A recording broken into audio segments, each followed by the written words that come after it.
I never expected that a package pickup would dismantle my life. Not in a destructive way, like a bomb, but in a quiet, structural way, like an architect finding a flaw in the foundation and deciding the whole thing needed to be rebuilt from the heart outwards. My life, before him, was a museum of carefully curated solitude. My apartment was the main exhibit, each object in its place, each surface clean, a testament to a life lived within precise, self-imposed lines. I was the curator and the only visitor, and I liked it that way. Or, I had convinced myself I did.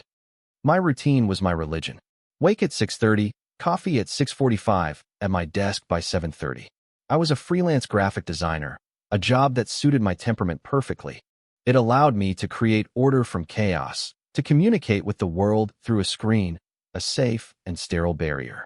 My clients were emails and project files.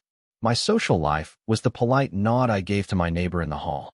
It was a small life, a quiet one, but it was mine. It was controlled. And then there was Julian. He was a disruption I looked forward to. He worked for a local courier service, a man who existed in 30-second increments in my doorway. He was the only unscheduled variable I allowed myself to enjoy. He was tall, with shoulders that seemed to take up the entire frame of my door, a solid, grounding presence in a world that always felt precarious to me. His hair was the color of dark coffee, always a little messy, as if he'd just run his hands through it. But it was his voice that undid me every time. It was a low, calm rumble, a sound like distant, gentle thunder that vibrated through the floorboards of my chest. He would stand there, holding a scanner, a slight, weary smile on his face. "Package for Elias Vance," he'd say, and the sound of my own name from his lips felt like an intimate secret. I would take the scanner, my fingers inevitably brushing against his, a spark of warmth that felt like a violation of my own rules. I'd scrawl a pathetic imitation of my signature, my hand always shaking slightly, and hand it back. He'd nod, a simple, polite gesture, and then he would be gone, leaving behind only the faint, clean scent of his soap and the lingering echo of his voice. He was, in the grand, tragic narrative I had written for myself, completely and utterly unattainable. He was a delivery guy. I was a client. He was probably straight, with a girlfriend who loved the way his eyes crinkled when he smiled for real, a smile I had never seen directed at me. He was a painting in the museum, a beautiful piece of art behind a velvet rope. I could look, I could admire, I could even ache for it, but I could never, ever touch. This distance was safe. My admiration was a secret I kept locked away in the quietest rooms of my mind, a harmless fantasy that colored the gray predictability of my days. I knew things about him, the way a stalker or a scholar might. I knew he worked the downtown route on Tuesdays and Thursdays. I knew he drove a slightly battered blue van with a small, faded sticker of a mountain range on the back window. I knew that on hot days, he smelled faintly of sun-warmed skin and laundry detergent, and on cold days, the scent was sharper, like pine and winter air. I cataloged these details like precious artifacts, evidence of a life that brushed up against mine but would never truly intersect. He was a story I was reading one sentence at a time, twice a week. And for the longest time, I thought that was enough. The day the world decided to break my rules began like any other. It was a Tuesday, a Julian day. The sky outside my window was a bruised, heavy gray, the color of an old slate roof. A storm was coming. The weather app had been screaming about it for days. I had a critical project to send out, a final proof for a demanding client that had to be physically delivered by the next morning. I'd packaged it with my usual obsessive precision, the cardboard box perfectly taped, the label printed and aligned to the millimeter. Order. Control. I watched the clock, my anxiety a low hum beneath my skin. The pickup window was between 2 and 4. By 3, the wind had begun to pick up, rattling the large window in my living room. The sky had darkened to a shade of charcoal that felt menacing, unnatural for the middle of the afternoon. Rain began to fall, not gently, but in thick, angry sheets that hammered against the glass. At 3:45, my buzzer rang. My heart did its usual, stupid leap. I smoothed down my shirt, ran a hand through my hair, and took a deep breath before pressing the button to unlock the main door. I opened my own door a crack, waiting. The sound of his heavy boots on the stairs was a familiar rhythm. And then he was there, filling my doorway, the storm clinging to him like a second skin. His hair was plastered to his forehead, dripping water onto the welcome mat. His blue work jacket was soaked through, a darker, more serious shade of navy. He looked exhausted, but he still offered that small, familiar smile. "Package for Vance?" he asked, his voice somehow even deeper, rougher from the cold. "Hi." I managed, my own voice sounding thin and reedy. "Yeah, it's right here." I stepped back, gesturing to the box on the small table by the door. He stepped inside, just over the threshold, bringing the storm with him. The smell of rain and wet earth filled my meticulously ordered entryway. He reached for the box, and just as his fingers closed around the cardboard, the world went dark. The lights flickered once, twice, and then died completely, plunging the windowless hallway into absolute blackness. The gentle hum of the refrigerator, the low thrum of the building's ventilation, all of it ceased. The only sounds left were the roar of the wind and the percussive drumming of the rain against the building. And our breathing. A beat of silence passed. It felt like an eternity. "Well," he said, his voice a disembodied rumble in the dark. "That's not ideal." My own heart was hammering against my ribs, a frantic, panicked bird. The power outage was a catastrophic breach of my routine. It was chaos. It was the unknown. I fumbled for my phone, my hands clumsy and slick with a sudden sweat. I turned on the flashlight, the beam cutting a nervous, shaky path through the darkness. It landed on his face. He was looking at me, his expression unreadable. "The whole block is out," he said, peering out the peephole. "Streetlights are gone." He pulled out his own phone. "No signal, either. And my scanner just died." He let out a heavy sigh, a sound of pure, unadulterated frustration. He ran a wet hand through his wetter hair. "Dispatch just sent a text before everything went down. They're grounding everyone. Roads are starting to flood. No one's going anywhere." He was stranded. Here, in my building, at my door. The thought was so enormous, so world-altering, that I couldn't fully process it. My carefully constructed walls were not just breached, they were gone. The velvet rope in the museum had snapped. You can't just wait in the hall," I heard myself say, the words feeling foreign in my own mouth. It was the decent thing to do, the human thing to do. It was also the most terrifying proposition I had faced in years. He looked at me, his eyes catching the light from my phone. For the first time, I saw something other than polite professionalism in them. I saw weariness, and maybe, just maybe, a flicker of relief. "Are you sure? I don't want to impose." "It's a hurricane out there," I said, my voice gaining a sliver of confidence. "Come in." Properly. I stepped back, opening the door wider. It felt like a monumental act, like I was inviting a force of nature into my carefully controlled ecosystem.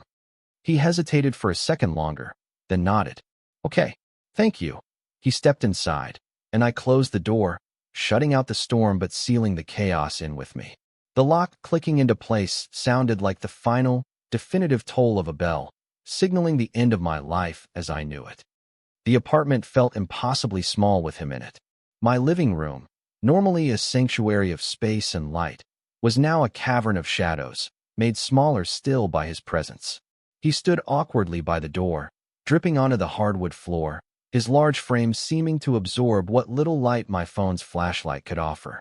The air was thick with the scent of him, rain, wet fabric, and that faint, clean smell of soap that I knew so well, now amplified, filling every corner of the room. It was overwhelming. "I'm sorry about the floor," he said, his voice a low apology in the quiet. "Don't worry about it," I said, my own voice a nervous squeak. "It's just water." My mind was racing, a frantic scramble to impose some kind of order on this situation. Order. I needed order. "Here," I said, moving towards the bathroom. "Let me get you a towel." I returned with the plushest towel I owned, a dark gray one I saved for nothing, really. For an occasion that had never come. I handed it to him, our fingers brushing for a fraction of a second longer than necessary. It was like a jolt of electricity, a sudden, sharp intake of breath. He took the towel without a word, his eyes meeting mine in the shaky beam of my phone. I saw a flicker of something in their depths, something I couldn't name, and I quickly looked away, my face hot. He dried his hair and face, the simple, domestic act feeling shockingly intimate in the strange, firelit gloom. I found candles, my emergency stash, and began lighting them. The small flames pushed back the darkness, casting long, dancing shadows on the walls. The apartment was transformed, less a modern, sterile space, and more something ancient, primal. He took off his soaked jacket, revealing a simple gray t-shirt underneath. The fabric clung to the muscles of his chest and shoulders. I forced myself to look away, focusing on arranging the candles on the coffee table. "I have some clothes you could change into," I offered, the words tumbling out before I could stop them. "They'll probably be too small, but at least they're dry." He looked down at his damp jeans and sighed. "I'd appreciate that. Anything is better than this." I led him to my bedroom, another space that felt profoundly private, a place no one but me had ever seen. I pulled out a pair of sweatpants and an old, soft t-shirt. I handed them to him, averting my eyes. "The bathroom is just there. You can, change." "Thanks, Elias," he said. He used my first name, not Vance. Elias. The sound of it, spoken in that low, rumbling voice in the candlelit intimacy of my apartment, sent a shiver down my spine. While he was in the bathroom, I tried to regulate my breathing. This was fine. This was just two people stuck in a storm. A human problem with a human solution. But my body wasn't listening. Every nerve ending felt alive, hyper-aware of the man in the next room. I could hear the rustle of clothing, the soft thud of his wet boots on the tile. My apartment, my fortress, was no longer just mine. His sounds, his scent, his presence, they were all here, irrevocably altering the space. He emerged a few minutes later, and my breath caught in my throat. The sweatpants were too short, ending a few inches above his ankles, and the t-shirt was snug across his chest. He looked domestic. He looked like he belonged here, and that thought was both terrifying and thrilling. He ran a hand through his damp hair, a self-conscious gesture. "A little tight," he said with a small, wry smile. "It's a look," I joked weakly, the humor feeling flimsy in the charged air. We sat in the living room, the candlelight flickering between us. The roar of the storm outside was a constant, a wild soundtrack to our strange, quiet tableau. For a long time, we didn't speak. I didn't know what to say. What do you say to the man who has occupied your fantasies when he is suddenly, impossibly, sitting on your couch? "So," he said, breaking the silence. "You're a graphic designer." I blinked, surprised. "How did you know that?" "Saw it on some of the packages you get. Art supplies, big tubes." Figured it was something creative, he shrugged. A simple movement that made the candle flames dance. "You must be good. You get a lot of work." It was such a simple observation, but it felt like he had been paying attention. Like I wasn't just another address on his route. "I do okay," I said, my throat tight. "I work from home. I like the quiet." He nodded, his gaze distant as he stared into one of the flames. "I get that. Sometimes I think I could drive all day and not say a word to anyone. Just me and the road. But then it gets lonely." That one word, lonely, hung in the air between us. It was a confession, a crack in the steady, confident facade I had built up in my mind. He wasn't a painting. He was a person who got lonely. "Yeah," I said, the word barely a whisper. "It does." We talked for hours. The storm raged on, but inside my apartment, a different kind of quiet settled over us. It wasn't an awkward silence anymore, but a comfortable one, punctuated by conversation. He told me about growing up in a small town upstate, about his dream of being a carpenter before life got in the way. He talked about his beat-up van with an almost paternal affection. He had a dry, gentle sense of humor that took me by surprise, and for the first time, I saw him really smile. It wasn't the small, polite smile from the doorway. This was a real one, a wide, genuine curve of his lips that made his eyes crinkle at the corners, just as I had imagined. And it was directed at me. My heart ached with the beauty of it. I found myself opening up in ways I never did. I told him about my work, about the anxieties that kept me locked inside my own rigid routines. I didn't mean to, but the words just came out, drawn from me by his quiet, patient attention. He didn't judge or offer platitudes. He just listened, his dark eyes fixed on me, making me feel seen in a way that was both unnerving and deeply comforting. At some point, my stomach rumbled, a loud, embarrassing noise in the quiet room. He chuckled, a low, warm sound. "Hungry. Starving," I admitted. "But with the power out." "What do you have that doesn't need cooking?" he asked, getting up and moving towards the kitchen as if it were the most natural thing in the world. We ended up having a strange, candlelit picnic on the living room floor. Crackers, a block of cheese, an apple one sliced with a paring knife. We drank lukewarm water from the tap. It should have been miserable, but it felt perfect. We sat cross-legged on the rug, our knees occasionally brushing, sending jolts of warmth through me. The world outside my window had fallen into chaos, but in here, with him, I had never felt safer. I had never felt more at peace. As the night wore on, the storm began to subside. The rain softened from a roar to a steady patter, and the wind died down to a low whistle. Exhaustion began to settle in, a heavy, bone-deep weariness. The candles were burning low, their wax pooling on the saucers I'd placed them on. "I should figure out where to sleep," Julian said, his voice soft, laced with fatigue. He started to get up. "The couch is fine for me." "No," I said, the word coming out faster and firmer than I intended. "You're the guest. You take the bed. I'll take the couch." It was the polite thing to do. It was also a way to maintain a sliver of distance, a last-ditch effort to rebuild one of my fallen walls. He looked at me, a long, searching look that I couldn't decipher in the flickering light. "Elias," he said, my name a soft murmur. "It's a big bed, and it's cold in here. We could share." The suggestion hung in the air, a terrifying, beautiful possibility. My mind screamed at me to refuse, to retreat to the safety of the couch, to the known territory of solitude. But my heart, that traitorous, foolish organ, was pounding out a different rhythm. A rhythm that said yes. "Okay," I whispered, the sound barely audible. "Okay." The path to the bedroom felt like the longest walk of my life. Every step was deliberate, heavy with unspoken tension.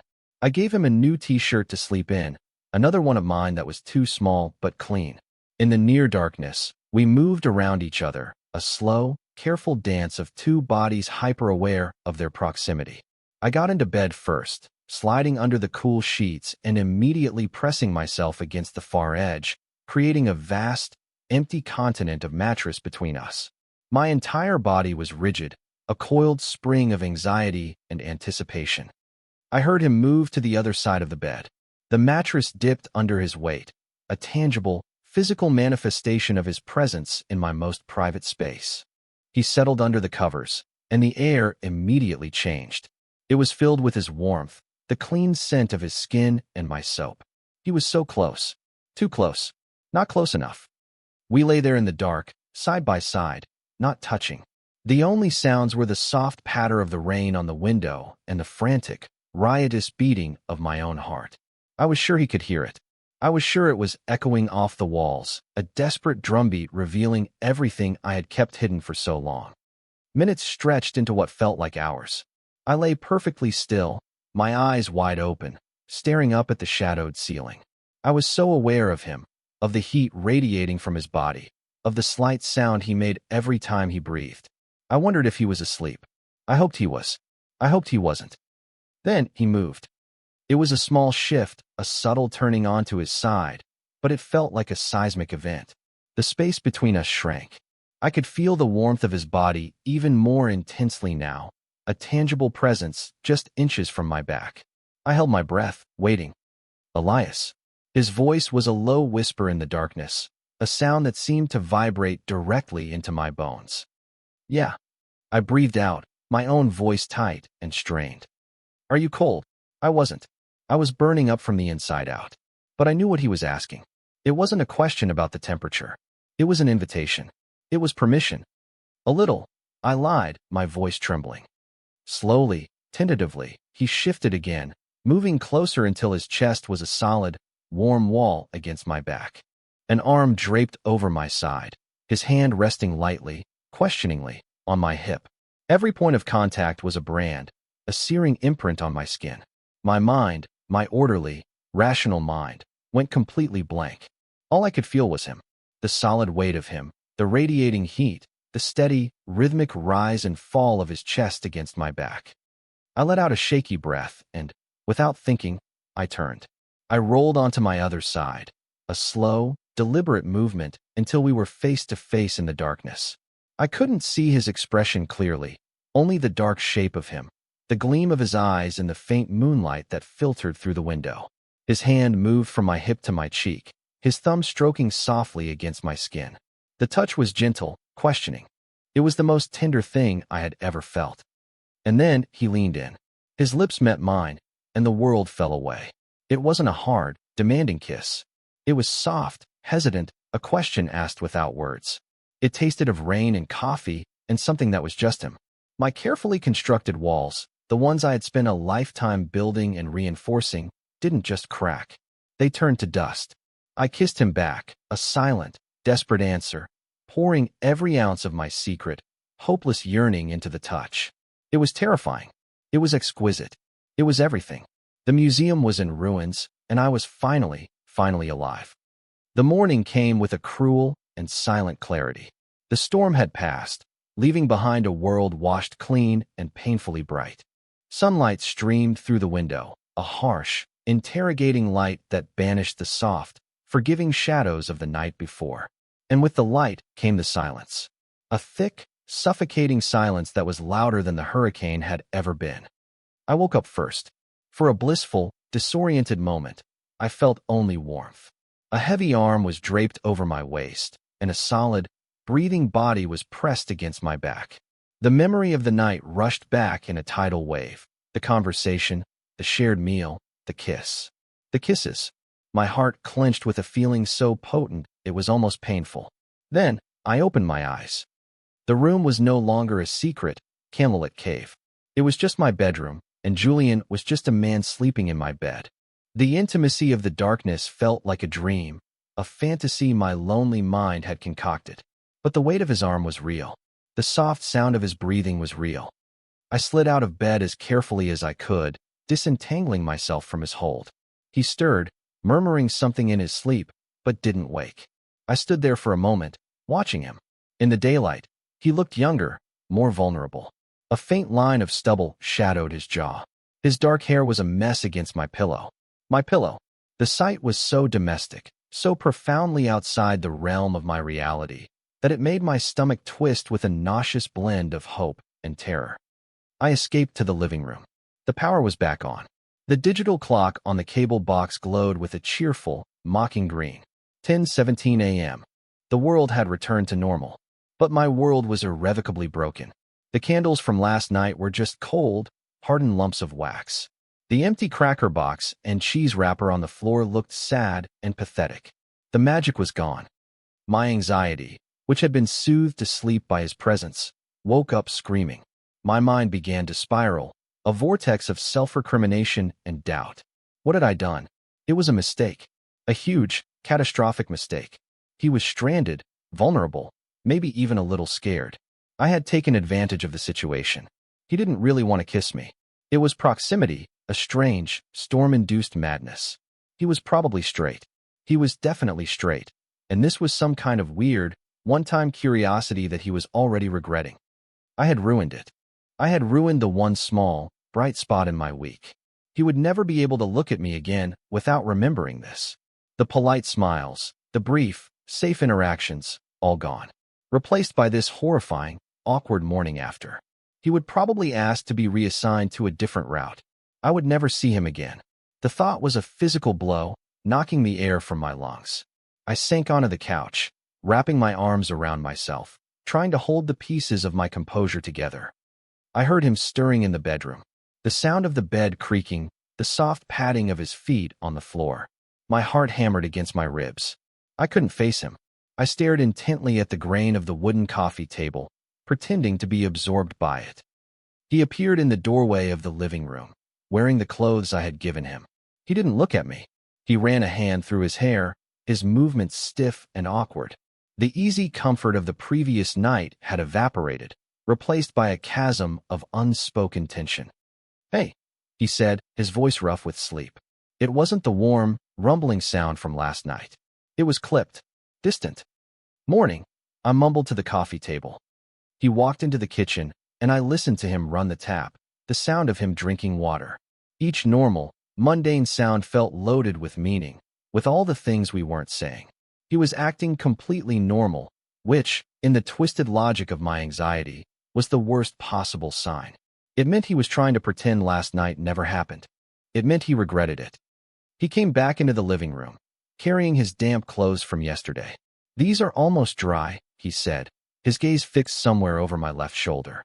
"I should probably get going. I need to call into work, see what the damage is." "Right," I said, my voice hollow. "Of course." He went into the bathroom to change. The silence while he was gone was even worse. It was a vacuum, sucking all the air and hope from the room. I was a fool. A lonely, pathetic fool who had misread every signal, who had projected his own desperate fantasies onto a kind stranger. He emerged wearing his own clothes again. He was back in uniform. He was the delivery guy again. The boundary was back up, higher and more impenetrable than ever before. He had his jacket slung over his shoulder. He looked at his phone. "Got a signal," he said. "Looks like they're trying to get a few of us back on the road for critical pickups." He looked at the box on my table, the one that had started all of this. "I can take that now." The transaction. We were back to the transaction. My chest felt tight, like a band was constricting around it.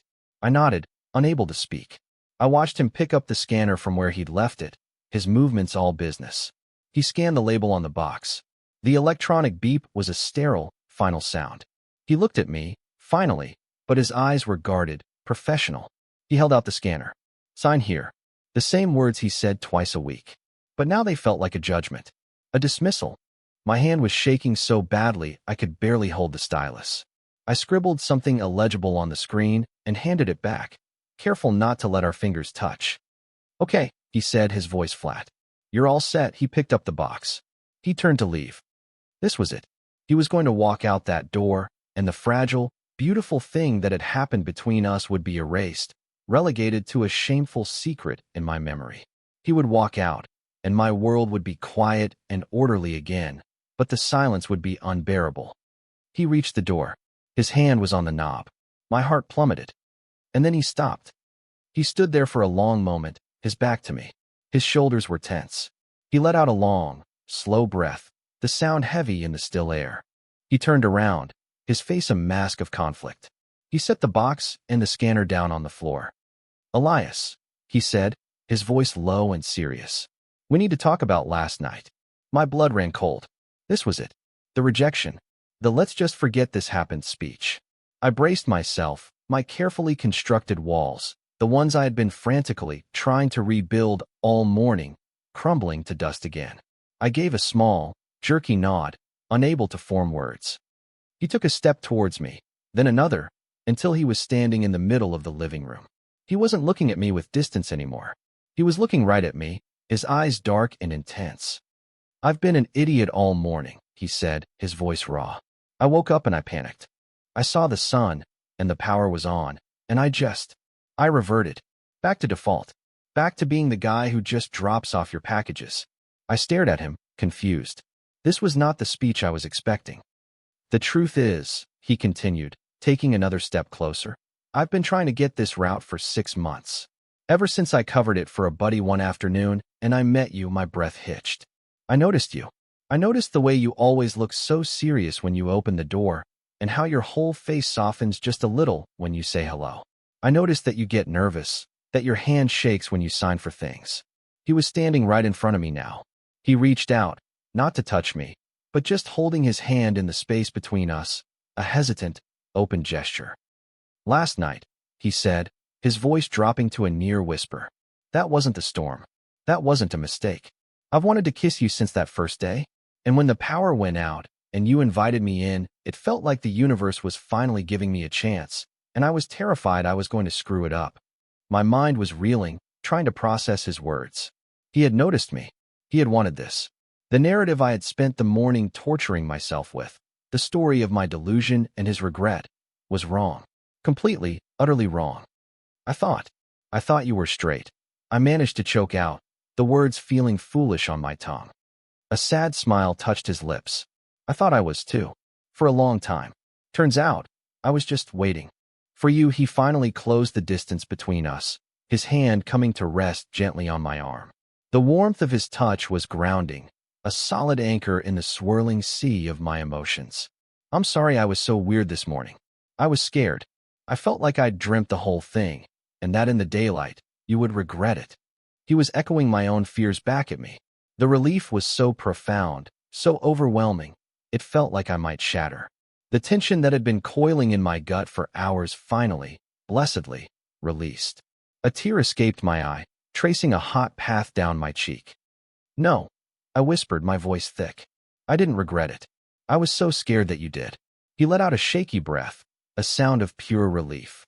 He moved his other hand to my face, his thumb gently wiping away the tear. "Elias," he said, his voice full of a tenderness that made my knees weak. Could we try that again?" The kiss. But this time, in the light. I couldn't speak. I just nodded, my eyes locked on his. He leaned in, and this time there was no hesitation. His lips met mine with a sureness, a confidence that stole my breath. It wasn't a questioning kiss like the one in the dark. This was a statement, a confession. It was deep and sure, and tasted of relief and the promise of a new beginning. It was coming home to a place I never knew I was searching for. When he finally pulled away, he rested his forehead against mine, our breath mingling in the sunlit air of my living room. "So," he murmured, a genuine, heart-stopping smile spreading across his face. "Are you free for dinner Friday?" Life after the storm was different. The change wasn't loud or dramatic. It was quiet, subtle, like the shifting of light at dawn. My apartment, once a fortress designed to keep the world out, now felt like a beginning. The spot on the floor where we'd had our strange picnic, the couch where he'd sat, the bed we had shared, they were no longer just places. They were memories, markers of a profound shift in my personal geography. The order I had clung to so desperately hadn't been shattered. It had simply expanded to make room for someone else.